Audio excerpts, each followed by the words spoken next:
The term film noir was first applied by French critics in the mid-1940s to describe a wave of American films. Detective films like Double Indemnity were notable early works, and then we have more recent science fiction noir films, such as Blade Runner and Blade Runner 2049, released in the years 1980 and 2017 respectively. In this video, we will step through the process to generate a sci-fi noir image of a woman in a futuristic setting.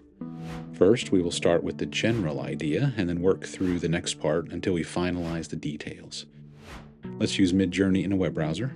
The settings we will use are image size is set to landscape in a 16:9 aspect ratio. The mode is standard, model version 6.1, and personalization is off. Aesthetics are at defaults, which are stylization at 100, weirdness and variety at 0. For this image design, let's use a simple prompt structure, but one that's useful for helping keep things in order and easily make changes. The setting is the general idea of the scene. The foreground is what we want to see nearest the virtual camera. The background would be the furthest from the camera, and the backlighting sets the emotional mood. What is our scene setting? A prompt idea for a noir film might be futuristic science fiction film noir movie scene night. Foreground, a beautiful mature woman wearing business suit. Midjourney gives us a good image to start with, but there's so much more we can do here.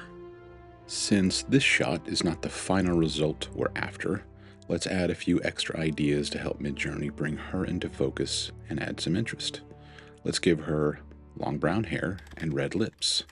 Additionally, we can add a background, office windows, computers, displays. This is a little bit nicer. Her character looks more professional and appears the actress has been through the wardrobe and makeup departments before arriving on set. In the next step, we will add some emotion to this scene.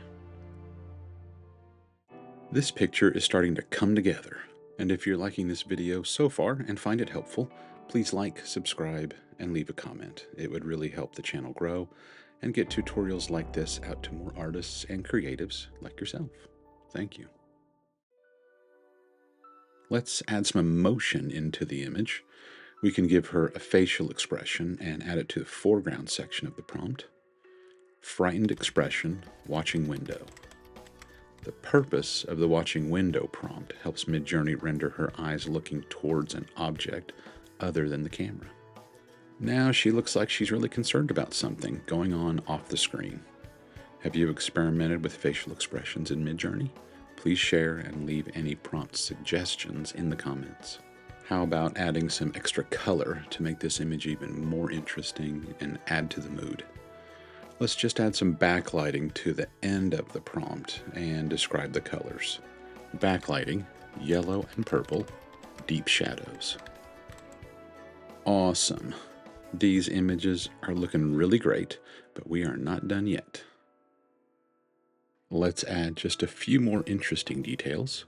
In the foreground section, let's make her suit color red, paired with a white shirt, and for some drama, she is holding a laser blaster. And for accessories, she is also wearing a pearl necklace and silver belt. Now, this image is really popping. It shows some great design, color, emotion, and lighting. This shot would work great for our science fiction film noir project, and it shows Midjourney has come a long way in its development. It is so satisfying to see what we can do to bring production ideas and stories to life. If you would like to reframe the image, we can use the editor function in Midjourney. Click the image you want to edit. At the bottom right of the screen, click the editor button.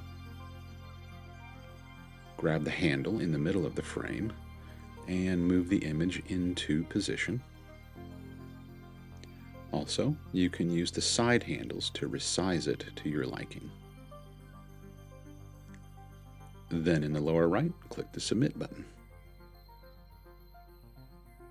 Our image looks really great, and I hope it's unleashed some new creative ideas for you. How could you bring this prompt into your own projects? Change it up? however you want and keep experimenting. I hope you like this tutorial, and I'll see you in the next video.